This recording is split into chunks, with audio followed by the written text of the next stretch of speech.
Assalamualaikum warahmatullahi wabarakatuh. Perkenalkan, nama saya Leonie Laurencia dari kelas 12 MIPA 5 dari kelompok 7 akan mempresentasikan tentang materi pembelahan sel. Pembelahan sel adalah suatu proses yang membagi suatu sel induk menjadi dua atau lebih sel anak. Tujuan pembelahan sel adalah untuk menambah jumlah dan jenis sel atau membentuk sel-sel lain dengan tujuan tertentu. Pembelahan sel dibagi menjadi 3 jenis, yaitu amitosis, mitosis, dan meiosis.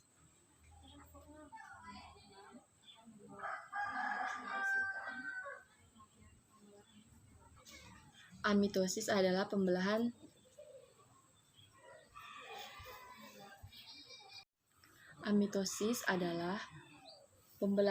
yang terjadi pada organisme uniseluler, yaitu organisme yang hanya tersusun oleh satu sel seperti bakteri dan sianobakteri. Pembelahan amitosis adalah pembelahan yang spontan di mana sel langsung membelah menjadi dua. Kenapa terjadi spontan? Karena organisme uniseluler seperti bakteri dan sianobakteri, sel prokariotik tidak memiliki membran inti. Oleh karena itu, pembelahan sel bisa terjadi secara langsung karena tidak ada inti yang harus ikut membelah.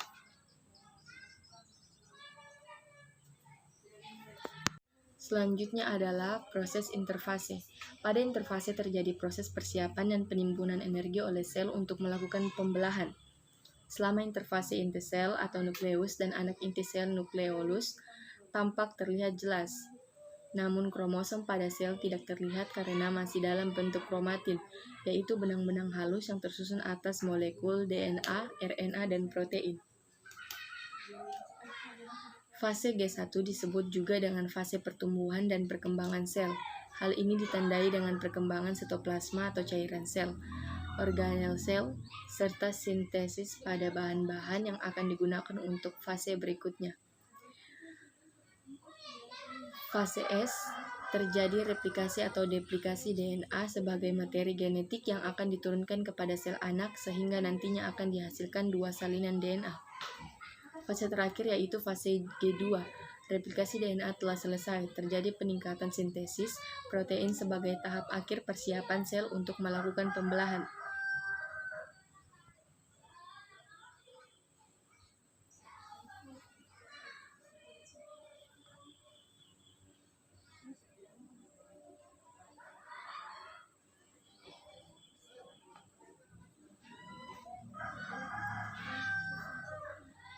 Selanjutnya adalah mitosis. Mitosis adalah pembelahan sel melalui tahap-tahap profase, metafase, anafase, dan telofase. Tujuan mitosis adalah untuk pertumbuhan dan regenerasi yang menghasilkan dua sel anak yang identik dengan sel induk semula.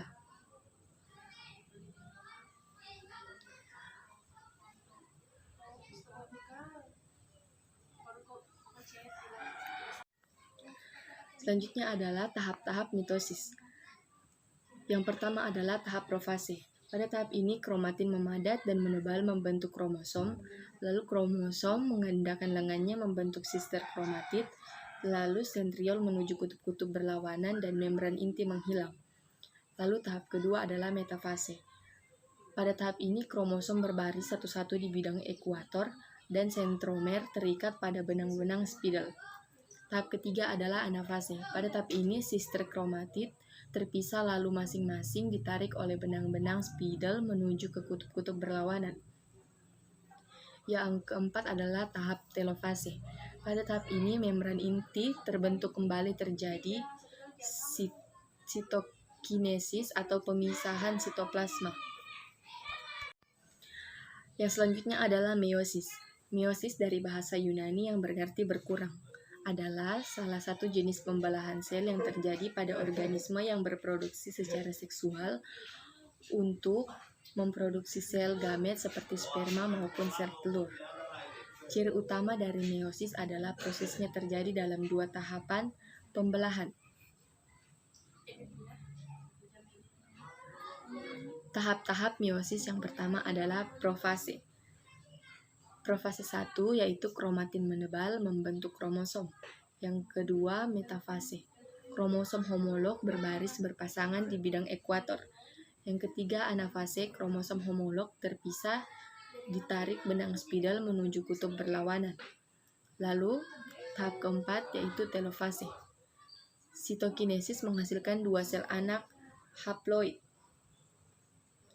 Lalu tahapan meiosis yang kedua adalah profase 2, kromatin menebal membentuk kromosom dan membran inti menghilang.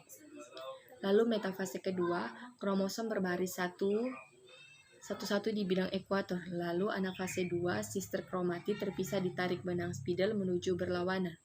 Lalu telofase 2, sitokinesis menghasilkan sel anak yaitu berjumlah 4. Perbedaan mitosis dan meiosis.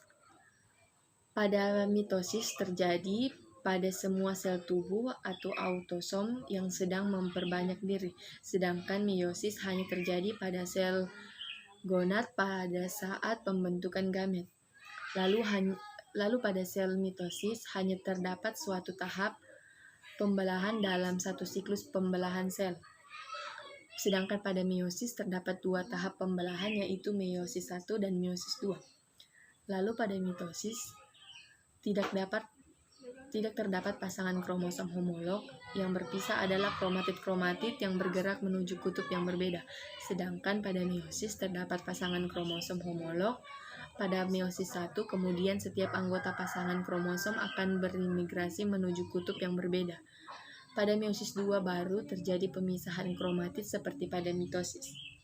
Lalu pada mitosis tidak terjadi pertukaran segmen kromosom, sedangkan di meiosis terjadi pindah saling antara kromosom homolog dan yang berpasangan. Lalu pada mitosis, sel baru yang dihasilkan dari satu mitosis akan mempunyai struktur genetik yang sama dengan sel awal, sedangkan pada meiosis mempunyai jumlah kromosom yang separuh dari sel semula yang dihasilkan melalui proses meiosis. Lalu pada mitosis, hasil akhir dari pembelahan satu sel adalah 2 sel yang sama. Sedangkan di meiosis, hasil akhir dari pembelahan satu sel adalah 4 sel baru yang mempunyai jumlah kromosom separuh dari sel induk. Selanjutnya adalah spermatogenesis. Spermatogenesis adalah proses saat spermatozoa haploid berkembang dari sel geminal di tubulus seminiferus testis. Proses ini dimulai dengan pembelahan mitosis sel induk yang terletak dekat dengan membran basal tubulus. Sel-sel ini disebut sel induk spermatogonial. Pembelahan mitosis ini menghasilkan 2 jenis sel.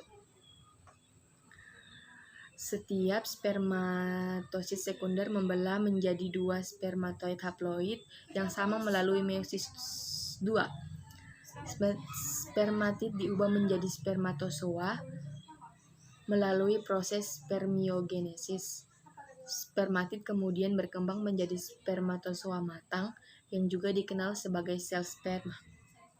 Dengan demikian, spermatosit primer menghasilkan 2 sel, yaitu sel spermatosit sekunder dan 2 sel spermatosit sekunder yang kemudian membelah menghasilkan 4 spermatozoa dan 4 sel haploid. Selanjutnya adalah oogenesis. Oogenesis merupakan proses dari bentuk betina gametogenesis yang setara dengan jantan, yakni spermatogenesis. Oogenesis berlangsung melibatkan pengembangan berbagai tahap reproduksi telur sel betina yang belum matang. Tahap-tahap oogenesis yaitu tahap proliferasi atau perbanyakan. Tahap ini terjadi secara berulang-ulang. Hitungannya yaitu gametogenium, membelah menjadi 2, 2 menjadi 4, 4 menjadi 8, dan seterusnya. Sel benih primordial ini berdiferensiasi menjadi oogonium yang kemudian mengalami perbanyakan untuk membentuk oosit primer dan siap memasuki periode tumbuh. Tahap kedua yaitu pertumbuhan. Pada tahap ini oogonium akan tumbuh membesar menjadi oogonium 1. Tahapan ini sangat memegang peran penting karena sebagian besar dari substansi telur akan digunakan dalam perkembangan selanjutnya. Yaitu yang selanjutnya adalah tahap ketiga, tahap pematangan. Pada tahap ini terdapat 2 kali pembelahan meiosis. Setelah terjadi tahap pertumbuhan, oogonium 1 mengalami tahap pematangan yang berlangsung secara Meiosis. Akhir meiosis 1 nantinya terbentuk ooganium 2 dan akhir meiosis 2 terbentuk ootit. Tahap selanjutnya adalah fase perubahan bentuk. Ootit dalam fase terakhir akan mengalami perubahan bentuk menjadi gamet.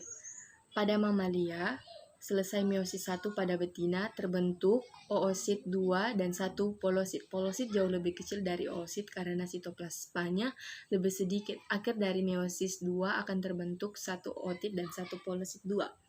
Sementara itu polosit 1 membelah pula menjadi 2, tapi jarang terjadi karena berdegenerasi lebih awal.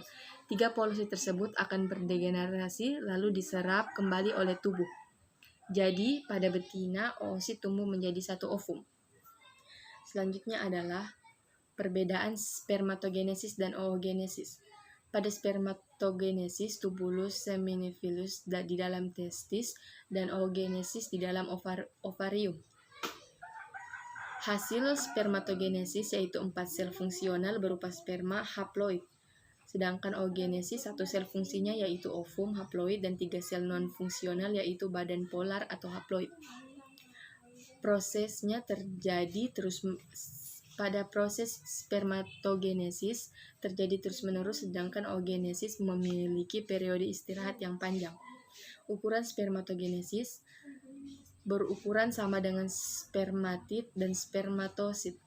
Sedangkan oogenesis berbeda, ovum berukuran lebih besar dari oosit.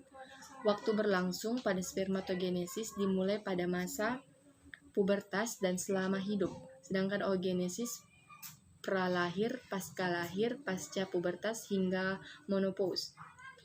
Jumlah produk pada spermatogenesis yaitu menghasilkan ratusan jumlah sperma, sedangkan oogenesis hanya menghasilkan 1 ovum per bulan. Sekian materi dari pembelahan sel. Lebih dan kurangnya mohon dimaafkan. Wassalamualaikum warahmatullahi wabarakatuh.